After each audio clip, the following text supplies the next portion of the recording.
topics and opinions expressed on the following show are solely those of the host and their guests, and not those of W4CS Radio, its employees, or affiliates. W4CS makes no recommendations or endorsements for radio show programs, services, or products mentioned on air or on our web. Any questions or comments should be directed to those show hosts.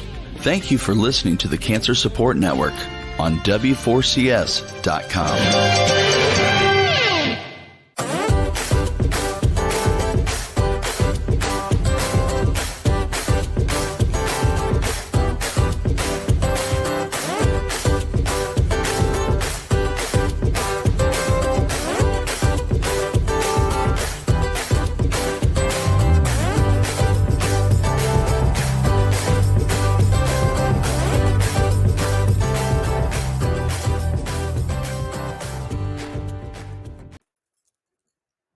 Hey guys, so welcome once again to another moment where we get to pause and talk about some things that honestly are possibly hard talk conversation, but at the same time, our mission here is really to turn the vision or the lens that we kind of look at our ups and downs in life, how we look at them.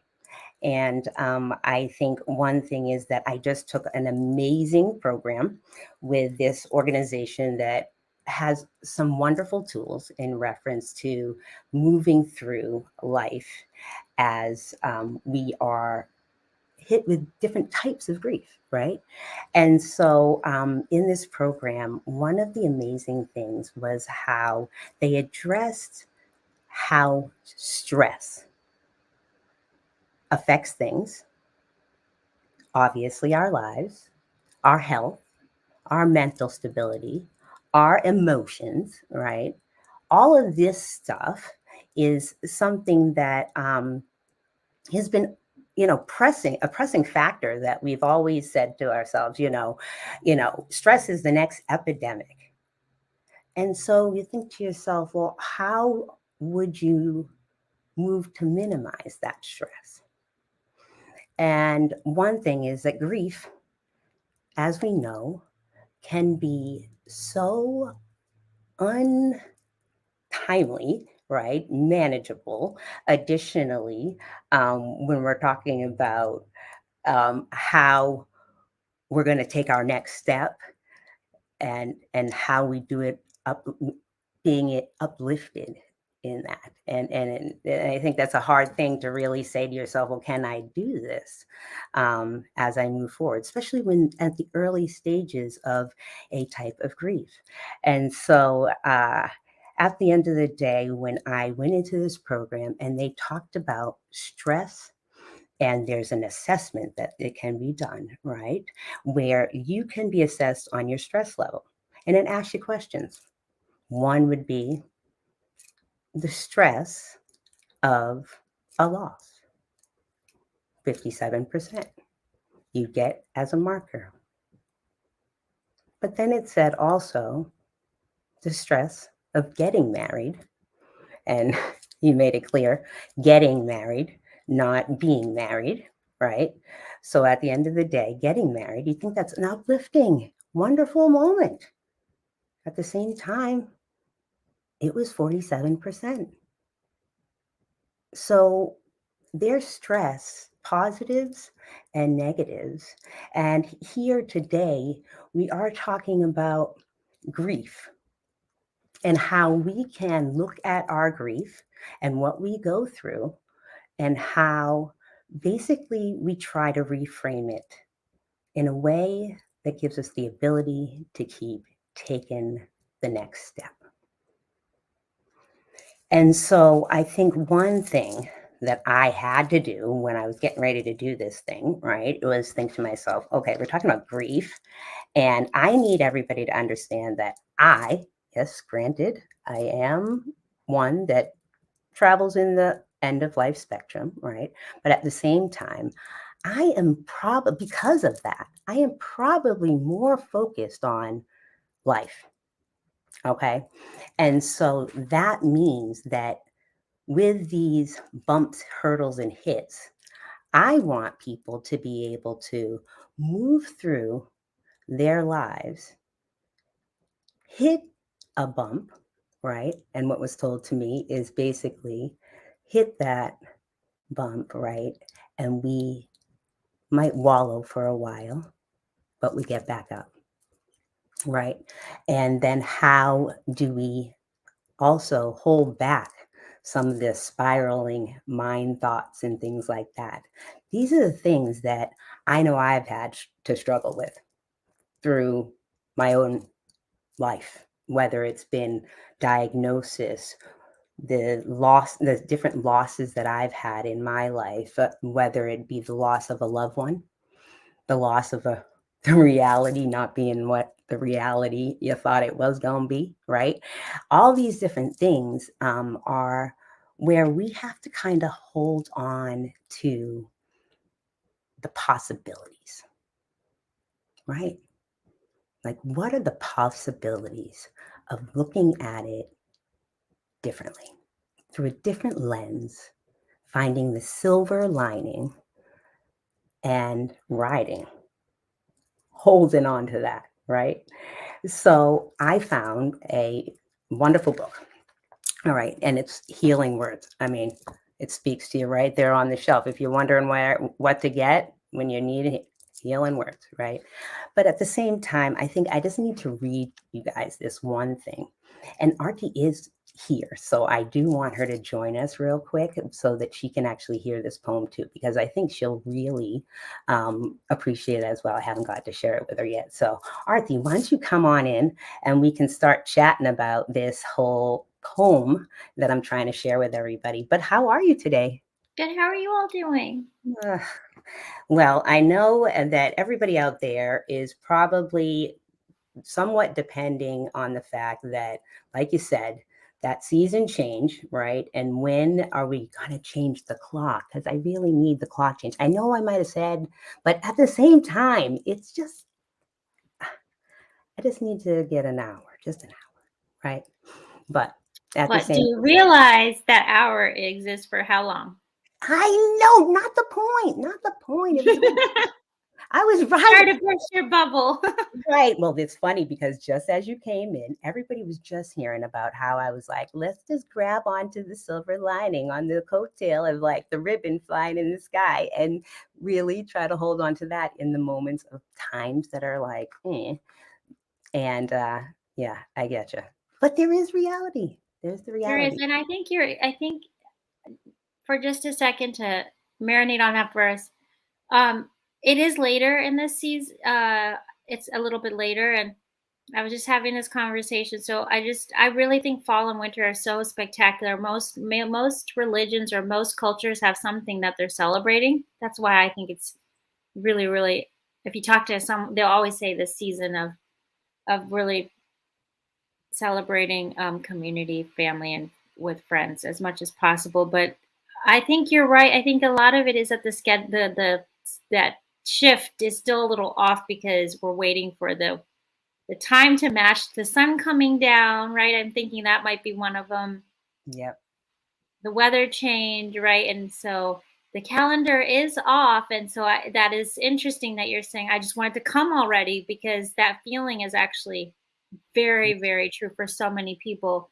Yeah. And a lot of us don't even know when half of these events are happening because the calendar is definitely different this year. Oh, definitely. Definitely. I feel something is definitely, I know even, I mean, we could definitely get into the environmental aspects of it, but that might bring upon a little grief as well. But at the same time, I think the environmental mindfulness of the environment and how much change we are creating, and how it's a symbiotic relationship with the earth, and I think it's really important for us to focus on that and how it's also shifting things as well in tandem with the normal shift. And I think that's some of even what we're talking about here is that, you know, in tandem with the normal shift, I it's hard when you shift, when things keep shifting, you know. Yes. So I Yes. was actually getting ready to share this quick poem, right? I love it. And so as you get older, you take your glasses off to read. So give me a second, right? So I will not lie to you.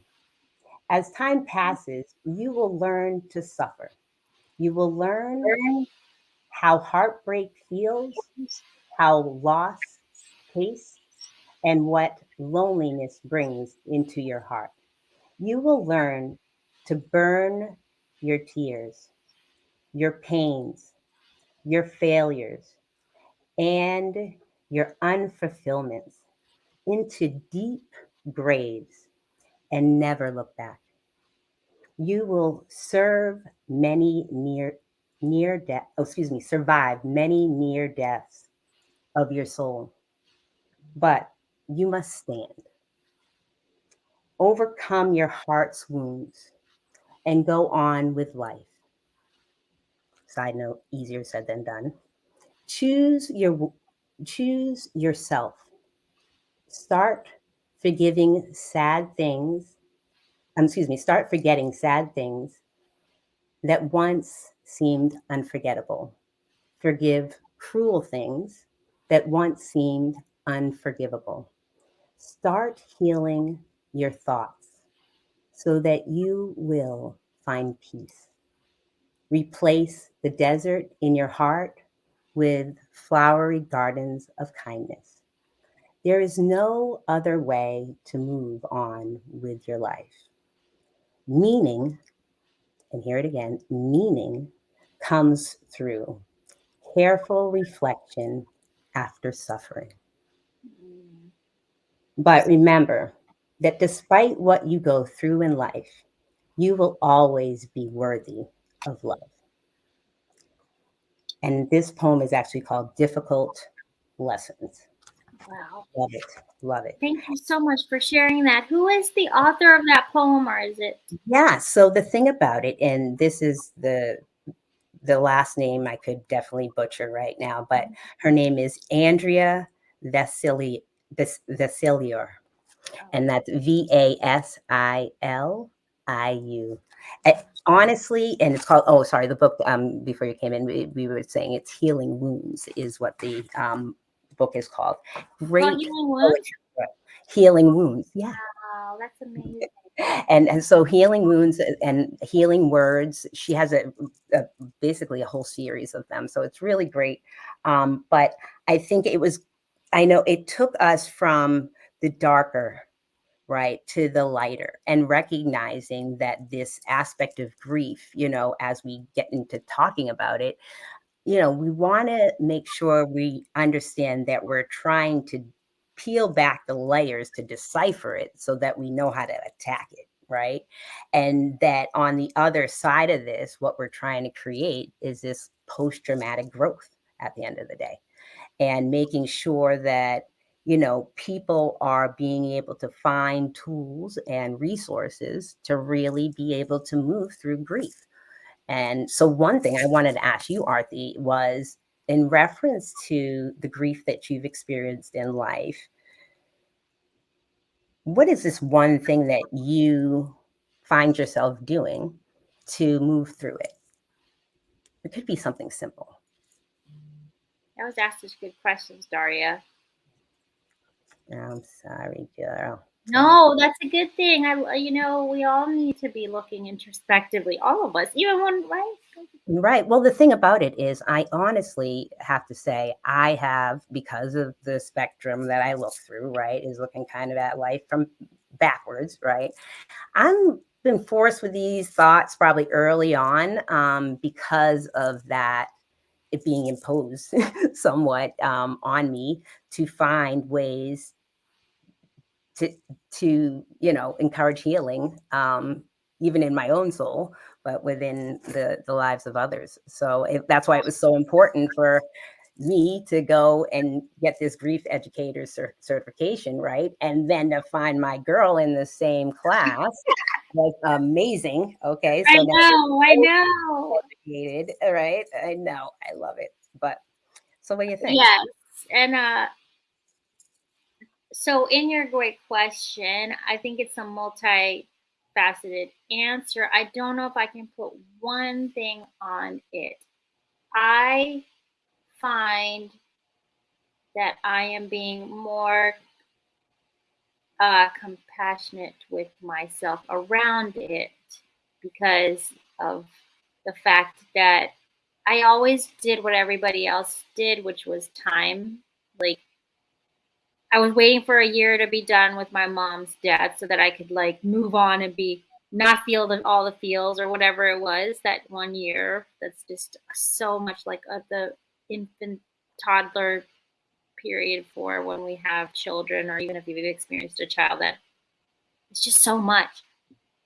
And now I realize it's like, oh my goodness, can I just slow down and acknowledge my own stuff sometimes? And that I also, because I always go to this place of compassion, empathy for everyone. And oh my gosh, they have been through so much. I need to not do this. And so in that, I didn't fully process.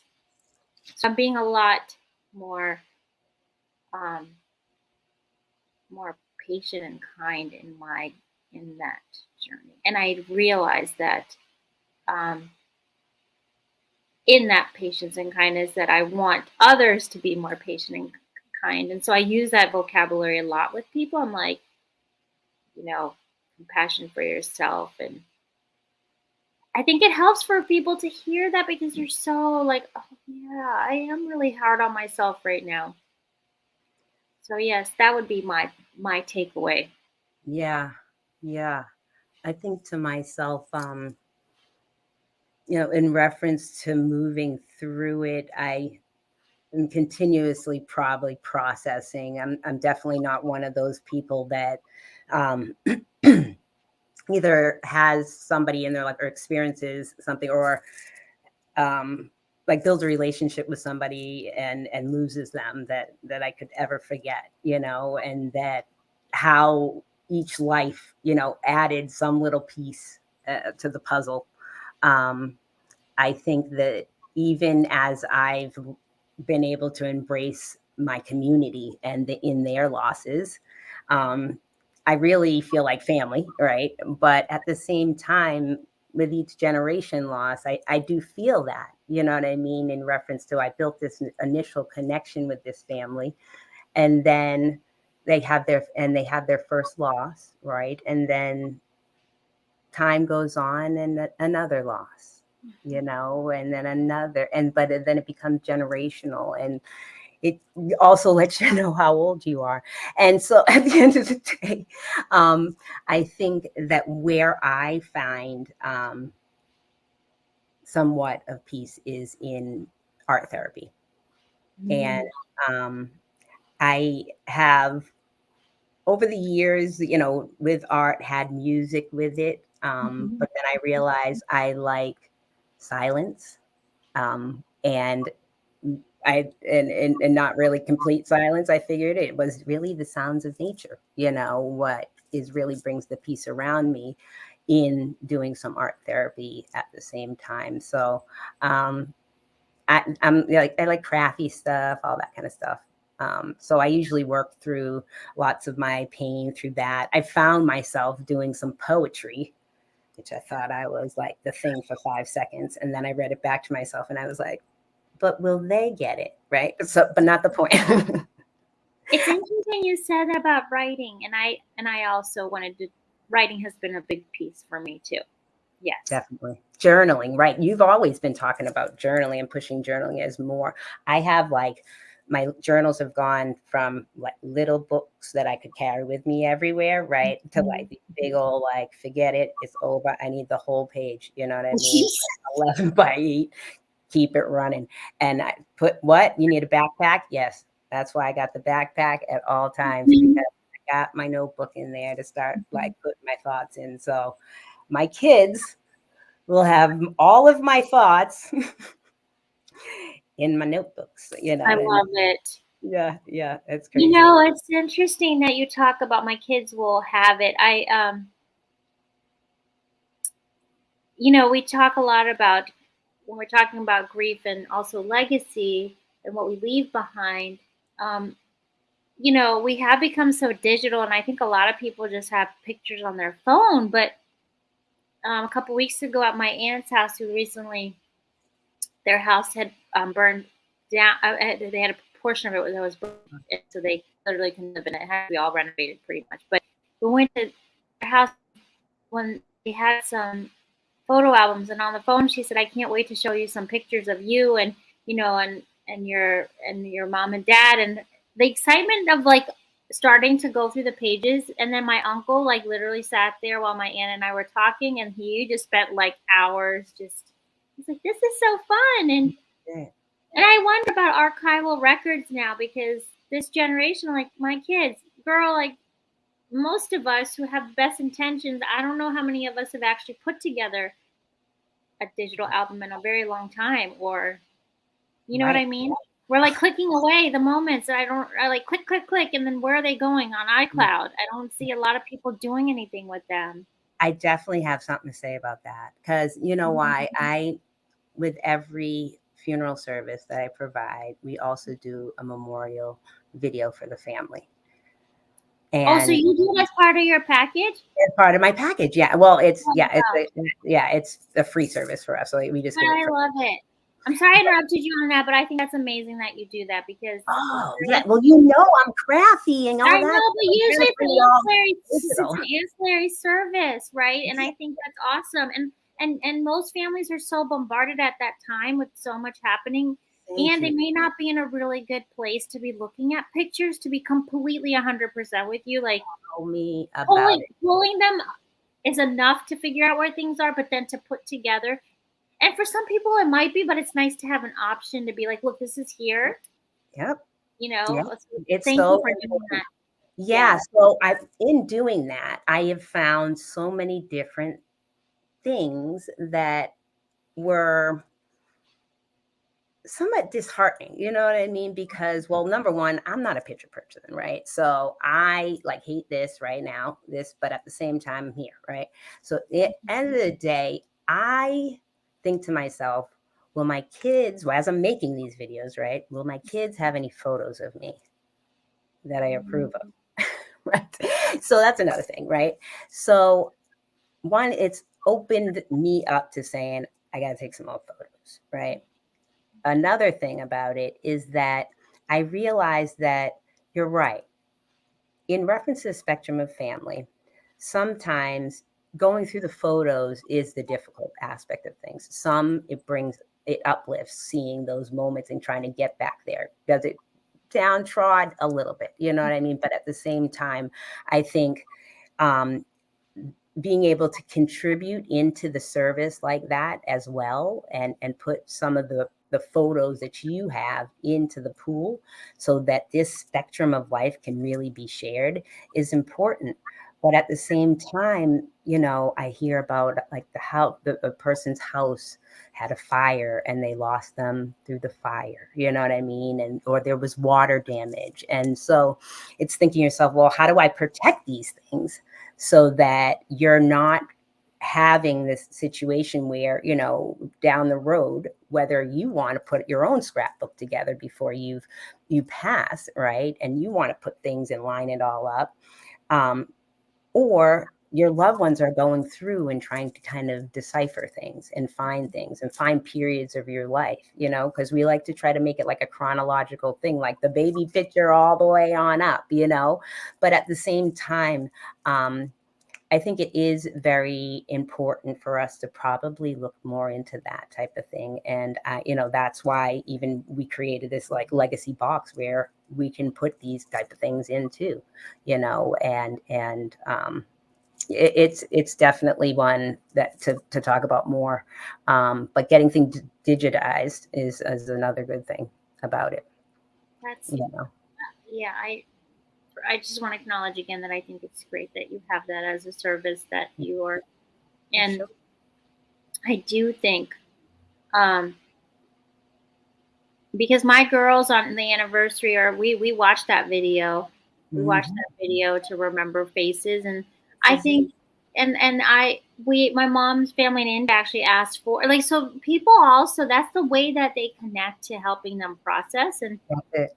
And also, Daria, I wanted to acknowledge the fact, like, so we talk about like a lot with grief in terms of um, with people or animals dying, but then living grief, like I think I've shared with you, I really went through the grief cycle with moving. It was intense. Like I Mhm. played a lot of games in my mind about, okay, because if we had a time block and we were in one of those situations where we didn't have to move, we just made that decision to do it. But if it didn't happen that time block, then we would stay. Do you know I was negotiating like, oh, okay, so maybe we are gonna end up staying. And then when it did happen, I wasn't the happiest when we got the second contract on our house. I Yeah. wasn't excited. I wasn't right. So you could tell the Right. shift. And Right. I just want to remind people, and I'm sure you do too, Daria. Don't you feel like there have been so many times for you where you realize that grief cycle is everywhere? Like this to me was a big one to process. It's not just Nope. I death. think that I definitely could agree with you. I think one thing that we did in our grief educator class, it was one of the homework assignments, and it was write down a list. I think what was it, 10 or was it 10 or 20 losses that you've had? And we're not talking about losses of people passing. We're talking about different losses, failures that felt like, oh God, gonna pass out from that, like there's just so many things moving, um when Health. health, I often think about you because the days that you're probably feeling really well, right? And that loss cycle of how it used to be, and you might process that loss from yesterday to today when your body is not acting the way that you want it to. girl, you don't even know. I even am grieving the loss of what could have been. Hmm. You see what I'm saying? One thing that actually, try not to get filled up on it, right? But at the same time, one thing that I have always grieved is the fact that when I got diagnosed with MS, it was about 18 months after I had my first child. And so when I got diagnosed, there was a time period that things were just not right. I didn't know what it was, but it just wasn't right. I had, lost feeling on my right hand, you know what I mean? But then everybody was talking about, when you're engorging and things like, that it was like this, you could be hitting a nerve or something like that. And so kind of overlook things. And then as time progressed, I had lost, a lot of feeling in the majority of my body, you know what I mean, in reference to my extremities. And so until I got like steroid infusions and get in medication, did I get myself stabilized. But they always said to yourself like, okay, you're in relapsing remitting, right? So you get hit with an exacerbation, but you could come back, and you could come back to kind of where you were. But if it hit too hard, it might have gone too deep, you know what I mean, and changed a little bit of the dynamic. So maybe not sensory, maybe it's more debilitating. And so all in all, um, one thing about it is I had to balance my thoughts between the fact that I'm not in a wheelchair and I'm able to walk and move myself, but I can't feel what my child really feels like, right? Like I really don't know what her skin feels like. And so that was a loss of mine that it was like, whoa, like you'll never get it back. Like, you sure? Like that's feeling, right, is what makes you alive. Like I want to feel my emotions. I want to feel them because I know I'm alive, right? Trust me, to get to there took a minute. Took a minute to get there because it was just like, what the heck? Then you go through all these different thoughts of like, why me, and God, and this, and how can I change, what can I do, how can I supplement, how can I, you know and the reality is like, you just gotta what, Daria, pause. You gotta pause for just a second and slow your head down, chill. You gotta chill. You know what I mean? And that was like one of the moments where that word came true. Was it day one? No. Didn't have the word day one, pause. That was 14 years later. You know what I mean? So when you try to put like a timeline on your grief, just take a pause for a second. Just like you said, that year, yeah, I'm sure it bled into year 2, year 3, still bleeding, you know. But the thing about it is, it's recognizing it and knowing it, understanding it enough. Your grief, not my grief, how I grieve, how you grieve. Additionally, how I'm going to pause to figure out how I slow down my grief, how I figure out how to make this traumatic moment something that is bigger than me. Thus, the point of even being here.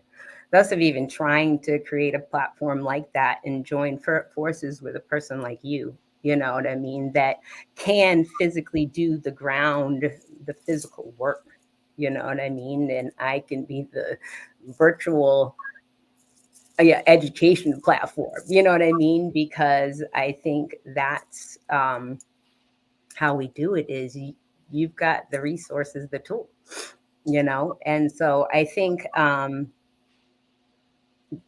that's exactly why when we're talking about like defining grief, as you can see, like it's a whole bunch of different things that we grieve, and we always try to overlook them as periods, you know, that are worthy of grief. Like you're worthy enough, right, for the love. You're worthy enough to take a moment to grieve, because you want to know why. Whatever was so important to you or whatever was bestowed before you was done for a reason, right? And if you're not doing that, then what? Like you were blessed for what? Like I even look at my MS as, just like I said, like looking at life backwards, right? But my MS was a blessing to give me a perspective on life, to gain what I can gain from it, and make sure if nothing else, know my purpose. You know what I mean? Because I think if I know my purpose, then I'm actually that rock that my child can stand on at the end of the day. And that's all I want on my headstone anyway, is mom. Like, you ain't even got to have my name. Just put mom on there. Because coping skills and confidence to get through the moment. That's it. You know what I mean? And I think that that's what a lot of us need, is one, having the confidence that you can do it, that you're worthy of it, right? And then additionally figuring out, you know, how you're going to actually and recognizing others. Like I knew when we ran into each other, girl, it was like, yeah, I need her. I need her, right? You know what I mean? It was like we were doing, Zoom in and going back and forth, but it was also recognizing you need others and places to be able to talk out stuff, you know, and work through the healing.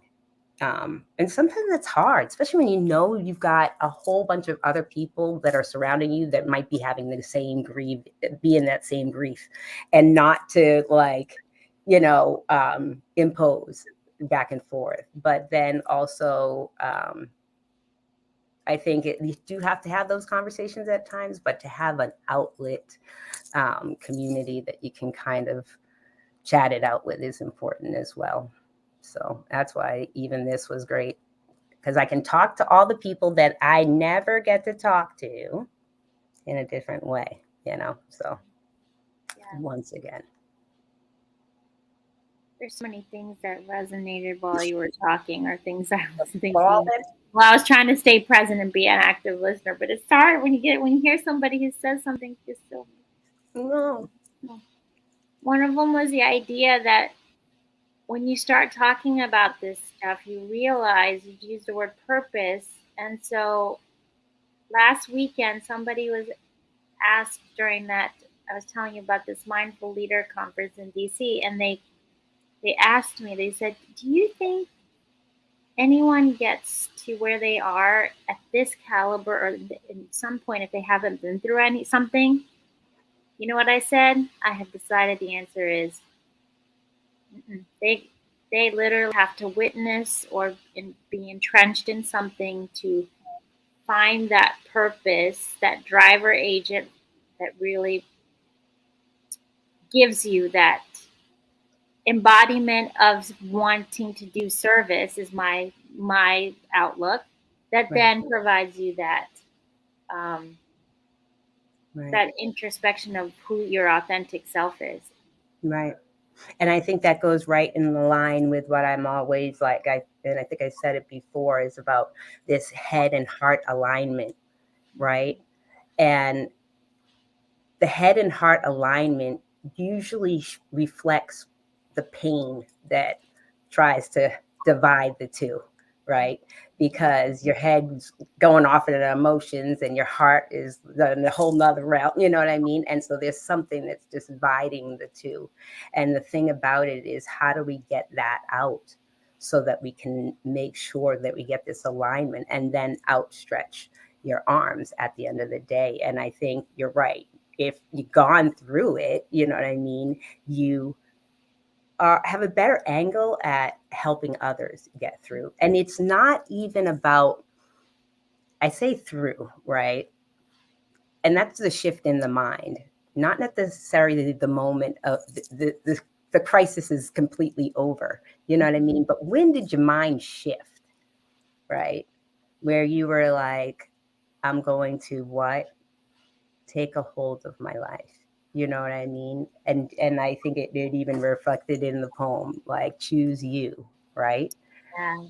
To choose you, you know what I mean? And I think that's about the worthiness in reference to who you are and what really you are blessed to be here, right? Like we talked about this whole universe and how big it is, and like we're the only, right? And then we're the only what? And in that, we're supposed to be doing what? What it was the point, right? Oh, our purpose. Okay, right? And that's why I love the mindful mission right now, because Oh, so much. do you know what I mean? Because it's the only way, Dahria. It's the only way I have decided. It's the only way we are going to figure it out. Figure it out. I totally agree. Because there are times when I'm telling you, I didn't realize my intense experiences I would have in that moment. I'm like, oh, well, then I process in the conscious self, oh, there's something there. I don't know what it means, but you got some work to do. That's it. Know? And I think you and I talked last week, and we will have our wonderful guest one of these days discuss the hypnotherapy model more in specific. But last week, we were sharing the fact that it does get to that level, and that's what closing your eyes does too, and it's accessible at any point, that mindful movement. That's it. But you got to slow down.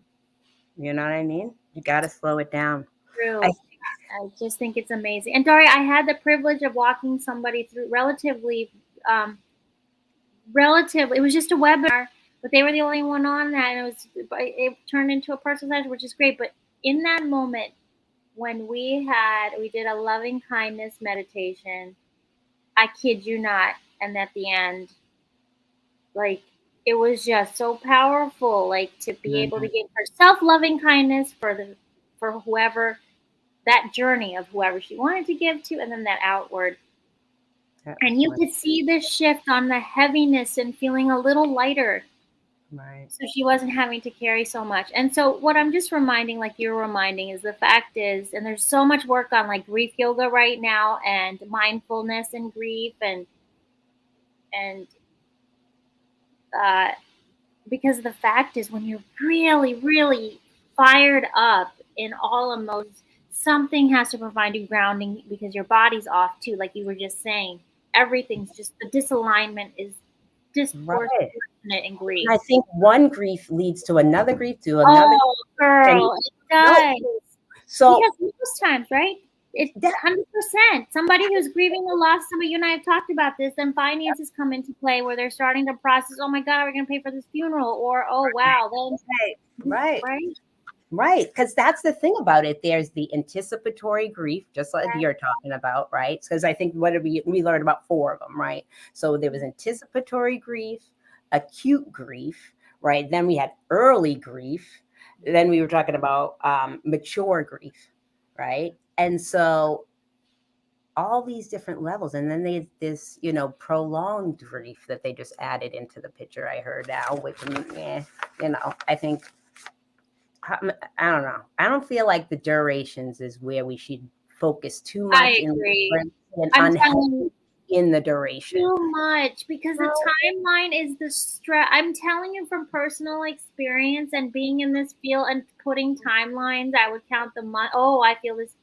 Oh, it's, I mean, it's like, hello, that's like, it's like, they're not milestones. They're not development milestones. That's what I want to tell you. Developmental milestones, right? This is not developmental milestones. Oh my God, I have to go ask for special help because I'm out a year and suddenly I'm still a hotter mess than I was when this first happened. That's No. it. That's right, right. I think understanding one area that it wasn't the time frame. It was the types of grief, though, that was very important to, I think, understanding because of how we can layer things. You know what I mean? I think that was a little, exciting to learn more about while I was moving through the grief program. And that was about you looking at the delayed grief, because I think sometimes there's this period, and especially the busy people that are busy, they can kind of not focus and then boom, you know what I mean? And then it's like, what is it? And I don't know what's going on, and how it affects them. I mean, sometimes people don't know how grief is going to affect them. So that was very important. But then disenfranchised grief, what'd you think of that? Oh, yeah. I I think remember that learning about disenfranchised grief years ago, but I didn't get it until now, like because we're living in such the term. Yeah. right. I think the Can thing you about define it, Daria? Can you define it? yeah. So disenfranchised grief is any grief we judge or minimize, right? So, like, even for me, like that story that I had just told you, I don't necessarily tell many people, especially if, when we're talking about the spectrum of people within the MS journey, right? And their disabilities and the things that they're dealing with, how dare I, right?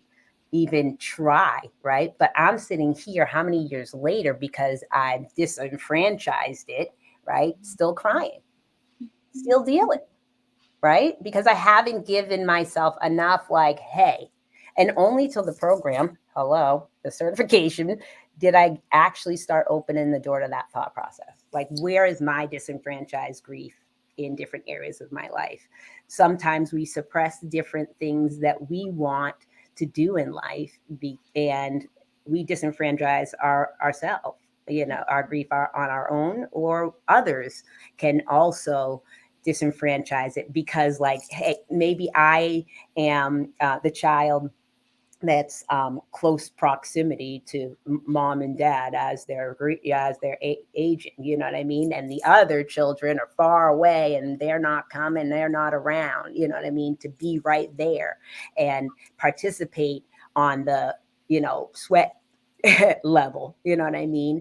To the aging of their parents, right? So at the end of the day, one looks at their grief different than the other's grief, and that becomes the situation where basically you're judging your siblings' grief, especially like if they came over, you lose your loved one.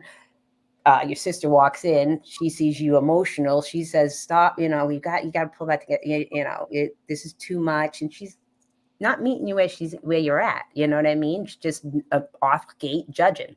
And so that's the type of stuff that I think makes it important to understand to know about when we're understanding the types of grief, like traumatic grief, understanding how traumatic grief is different from maybe, anticipatory grief. You know what I mean? Additionally, cumulative grief, which in reference to the minority communities, they're dealing with the racial grief gap in itself because of the amount of loss that we have just piling up on top. And we're talking about all the different types of loss. Inequities in just from historical context that comes through generational trauma, right? Intergenerational trauma. Yeah, I mean, and we could go on about this, right? Because you're right, memories, we carry memory. They're doing more and more research about how memories can actually, even to that level of the egg, and how the mother can carry. And there's so much about how even the way a mother carries that baby in those initial ones. But yeah, but grief, and at the same time, Dar, I don't know if I wanted to ask you when I was thinking about this grief topic, what is your take on the word, like this phrase, good grief? I know. So good grief. So I think that it's a judgment to some extent. You know what I mean? I think good grief, bad grief. I think grief is grief. From my perspective, I think it's one of those. Yeah, you could go with indifferent, maybe, but I think the reality of grief being real. I think if we put a good and bad on it, there's a judgment. I think when we're talking about good things, we should be talking about how it positively affects a person. I think if we're talking about stress, good stress, bad stress, we can go there. I feel like grief, it's one thing that you shouldn't compare griefs. You know what I mean? I think your grief and somebody else's grief should not be compared. And how somebody's dealing as opposed to another is dealing is one of those things where we're finding now other things to look at outside of self. And it's really important for us to say, listen, I'm dealing with grief. How I'm dealing with that grief, is it healthy? Is it healthy? How is it affecting me? Am I detracting? Am I pulling back from things? Am I getting depressed? Am I getting to the point where I just can't take life? You know what I mean? And recognizing that when you need help, to call on it, and figuring out exactly how to do so. And I think was that 311, that new quick. Yes, 311. Yeah, that is, if you're going through something that is just getting too overwhelming for you to keep walking, just to knowing where to call, I think is extremely important.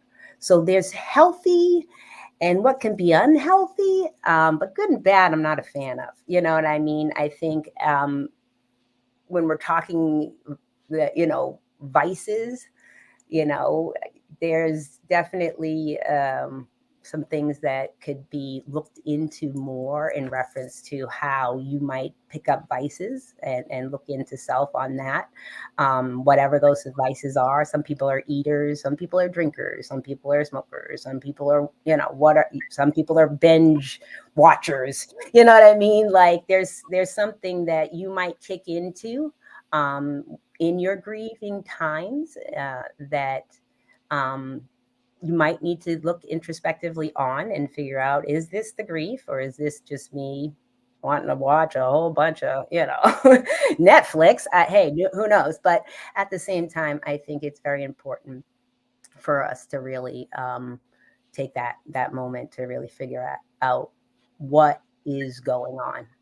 But if we just keep moving and moving, you're not stopping and giving yourself that moment, that's where it gets tough.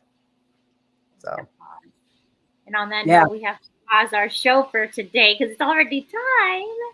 I know. We're already down to the last couple of seconds. Well, it was good.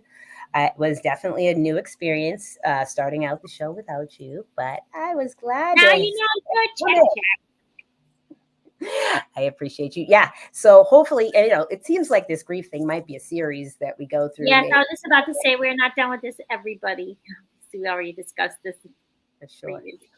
Yes. All right. Thanks, Dari. Thank you, everyone. And whenever you're tuning in, hopefully you take some nuggets, as we all take nuggets out of everything that we do, something to take away. Take away. Love you. You take All care, right. guys. Love you. Take care.